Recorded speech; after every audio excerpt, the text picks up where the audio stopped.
लेकिन आप कितने मक्कार हैं, आप कितने मक्कार हैं। जब संसद ने एक कानून बनाया, सीएए को पास कर दिया, बहुमत से पास कर दिया, और उसमें बीजेपी के अलावा दूसरी पार्टियां और उसके अलावा जो उनके साथ नहीं थी उनका भी मत था। जब संसद से पास कर दिया तो कहते हम संसद को नहीं मानेंगे, तो फिर हम सुप्रीम कोर्ट जाएंगे, तो सुविधा के अनुसार से सुप्रीम कोर्ट होगी, सुविधा के अनुसार से आईपीसी होगा, सुविधा के अनुसार से यह सरकार होगी। कभी न्यायपालिका को मानेंगे, कभी नहीं मानेंगे। आप किसी को नहीं मानते हैं। बेसी कड़ी आप लोग जिहादी, आतंकवादी और इस देश में गजवाए हिंद को यहां रहकर लागू करना चाहते हैं। आप कश्मीर में 5.5 लाख कश्मीरी हिंदू पंडितों के लिए नहीं रोंगे, उसके लिए कहते नहीं नहीं वो तो ऐसा था, वो वैसा था, वो दिन था, वो रात था। लेकिन अखलाक की बात जाएगी इंग्लैंड तक। ये 2020 का भारत है, ये 2020 का युवा है, ये नहीं होने देगा। इसलिए दूसरा मुद्दा मैं चाहता हूं आप उठाएं, गली गली उठाएं। और एक बात मैं आपको बता दूं, सरकार को जब आपने चुना है, सरकार 130 करोड़ लोगों को रिप्रेजेंट करती है, क्योंकि वो भारत सरकार है, किसी पार्टी की सरकार नहीं है। कोई ठेका ले ले कि ये हमारी सरकार है, वो ले ले, लेकिन ये सरकार को मैंने और आपने वोट दिया है। और ये वोट इसलिए दिया है कि आप आए, इस देश के संविधान के ही हिसाब से काम करें, कम से कम हम कोई। लिहाजा हमारा कहना क्या है, अगर संविधान को 26 साल बाद उसके बनने के उसमें जरूरत पड़ गई थी सेकुलरिज्म थोपने की, तो भी सेकुलरिज्म की जो परिभाषा है वो गलत है।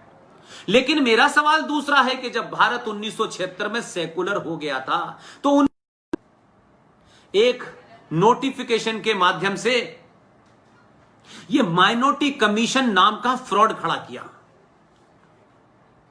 और ये माइनॉरिटी कमीशन का एक नहीं, इस फ्रॉड के ऊपर भी फ्रॉड है। जरा सोचिए, अब आपको पता चलेगा कि आप क्यों पिछड़े हुए हैं, क्यों इस देश में बहुसंख्यक होना एक श्राप है, और क्यों जिहादी होना इस देश में एक फायदे का सौदा है। 1993 में आपने नेशनल कमीशन फॉर माइनॉरिटी बनाया, और 93 में एक नोटिफिकेशन जारी किया कि ये 5 मुसलमान जो 25 से 30 करोड़ हैं, ईसाई, पारसी, बौद्ध और सिख, ये 5 लोग माइनॉरिटी में हैं। ये कुछ लोगों को लगा, जिहादियों ने दबाव बनाया। 1992 में कांग्रेस की प्राइम मिनिस्टर के होते हुए जहीरुद्दीन बाबर नाम के मुस्लिम आतंकवादी ने मर्यादा पुरुषोत्तम राम के मंदिर को तोड़ करके जो मस्जिद बनाई थी, उसको भारत के राष्ट्रवादी लोगों ने, भारत के राष्ट्र की सही प्रतिक्रिया होते हुए, उस गुम्मद को, उस जहीरुद्दीन बाबर की नस्लों ने जो उसको पिछले 150 साल से बना के रखने की कोशिश की थी, उसे नस्ते नाबूद कर दिया था। तो मुसलमानों ने दबाव बनाया कांग्रेस पे, अरे मुसलमान भड़क जाएंगे, मुसलमान देश टूट जाएगा, जैसे हर बात पे ये देश तोड़ते हैं। इनकी भावना मस्जिद से भी होती है, जहीरुद्दीन बाबर से भी होती है, औरंगजेब से भी होती है, अकबर से भी होती है, हिंदुओं को मारने। इनकी भावना बहुत खतरनाक है, इनकी भावना से तो सबको डर लगता है भैया। इनकी भावना नहीं है, ये सिर्फ एक ही भाषा समझते हैं, ये गांधी की भाषा नहीं समझते। ये एक भाषा समझते हैं कि अगर आपके गाल पे कोई एक चांटा मारे तो हमारे जो महान सेल्फ स्टाइल इस देश के फादर ऑफ नेशन बने, उनका नहीं, दूसरा गाल आगे कर देना चाहिए। ये 2020 का भारत है, ये बलिया के लोगों से बात कर रहा हूं मैं, इस देश के हर कोने कोने में जो युवा है उससे बात कर रहा हूं मैं। सब कहते हैं कि वक्त आ गया है पुष्पेन जी, अब हम गाल आगे नहीं करेंगे, अब हम पूरी ताकत से मुक्का मारेंगे। इस गाल आगे करने ने भारत के पुरुषार्थ को कमजोर कर दिया है, भारत को एक कमजोर राष्ट्र बना दिया है।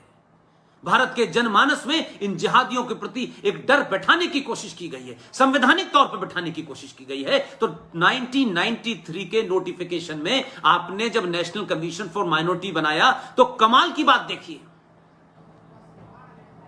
मस्जिद को तोड़ा, नस्ते नाबूद किया, लेकिन क्योंकि सरकार कांग्रेस की थी तो उन जिहादी मुसलमानों को अपीज कैसे किया जाए, उनको कैसे पुचकारा जाए, तो नेशनल कमीशन फॉर माइनॉरिटी 1993 में बन गया। 5 अलग अलग, जो सिख कभी सनातन के हिस्से थे उन्हें अलग किया, जो जैन सनातन के हिस्से थे उन्हें अलग किया, जो पारसी इस देश में 1 पैसे का कभी आपसे इमदाद मांगने नहीं आए उनको भी डाला। लेकिन इस सब के पीछे न सिख महत्वपूर्ण था, न बौद्ध महत्वपूर्ण था, न पारसी महत्वपूर्ण था। सबसे ज्यादा महत्वपूर्ण था कि ये जिहादी आतंकी विध्वंस सोच के मुसलमानों को किसी तरीके से पैसा बांटा जाए।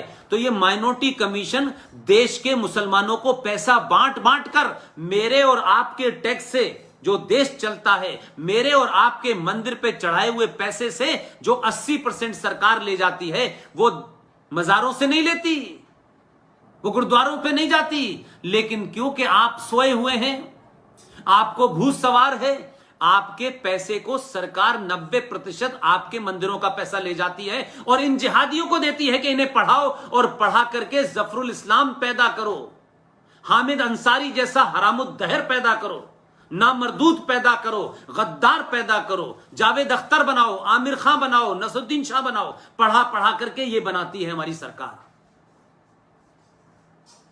मेरे टैक्स का पैसा किसी खास को क्यों दिया जाएगा? उठा के देख लीजिए आप माइनॉरिटी कमीशन का पैसा। कोई पारसी भिखारी नहीं है, उन्होंने इस देश को दिया है। कोई फकीर आपको सड़क के ऊपर सिख नहीं मिलेगा। इसलिए मैंने कहा, जिन्हें लगता है कि आतंकवादी पहला कौन था, पहला आतंकवादी तो वो था जिसने मस्जिद में प्रॉफिट मोहम्मद के दामाद अली का कत्ल किया था। वहीं से आतंकवाद शुरू हुआ है, इसीलिए आतंकवादी हो तुम सबसे बड़े। लिहाजा आपने माइनॉरिटी कमीशन बनाया, जो कि 1976 में जब देश के प्रियम्बल में सेकुलरिज्म शब्द को रात के अंधेरे में पूरे विपक्ष की जेल में होने के कारण आपने जब उसमें इंसर्ट किया, तब भी हम कहते हैं कि अगर आपने चोरी की तो थोड़ी देर के लिए आपकी चोरी ही सही मान लेते हैं। जब देश सेकुलर हो गया, जब सब बराबर हो गए, तो यह माइनॉरिटी कमीशन क्यों बना? फिर ये हजारों करोड़ों रुपया इस देश के उन मुसलमानों को जो इंटेलेक्चुअली आतंकवादी हैं, यानी एक नेता जो है कांग्रेस पार्टी का, जो राज्यसभा में अपने आप को बताता है मैं कांग्रेस पार्टी का विपक्ष का नेता हूं, वो कश्मीर में शरिया लागू करता है 2007 में मक्कार।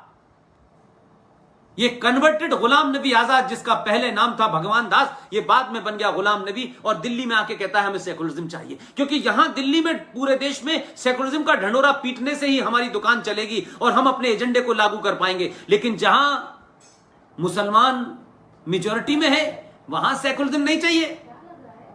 वहां 2500 सरदारों को, गिरजा टुक्कू को,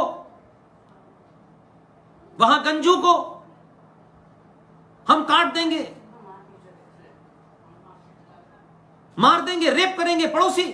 वो जिहादी मुसलमान जो पड़ोस में था, जिसका एजेंडा ये था कि तमाम फारूक अब्दुल्ला कन्वर्ट हो गए, ये कन्वर्ट हो गए, ये क्यों नहीं हुए? ये नहीं हुए इसलिए तुमने उनको मारा, और मेजॉरिटी थी इसलिए मारा, और घर के पड़ोसी थे तुमने इसलिए मारा। कोई बहादुरी का काम नहीं किया, तुमने कोई लड़ाई वड़ाई कभी नहीं जीती।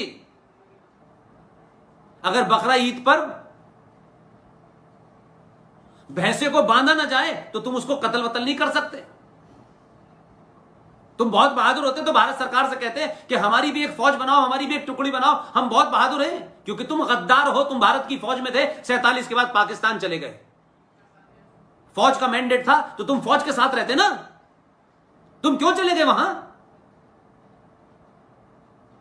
इसलिए मैंने कहा ये खून में तुम्हारी गद्दारी है, खून में तुम्हारी जिहाद है। तुम चादर ओढ़ते हो, तुम सिर्फ दिखाने की कोशिश करते हो कि कुछ लोग जो हिंदू हैं जो ये समझ ही नहीं पा रहे, क्योंकि वो आज भी हजारों साल पुरानी सनातन परंपरा और उन आदर्शों में रह रहे हैं, तुम उनको मूर्ख बनाना चाहते हो।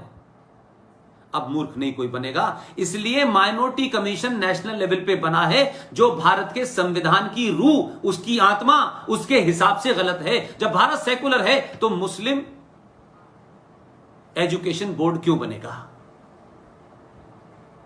माइनॉरिटी कमीशन क्यों बनेगा, यह अल्पसंख्यक आयोग क्यों बनेगा, और मेरे और आपके टैक्स से करोड़ों रुपया क्यों दिया जाएगा।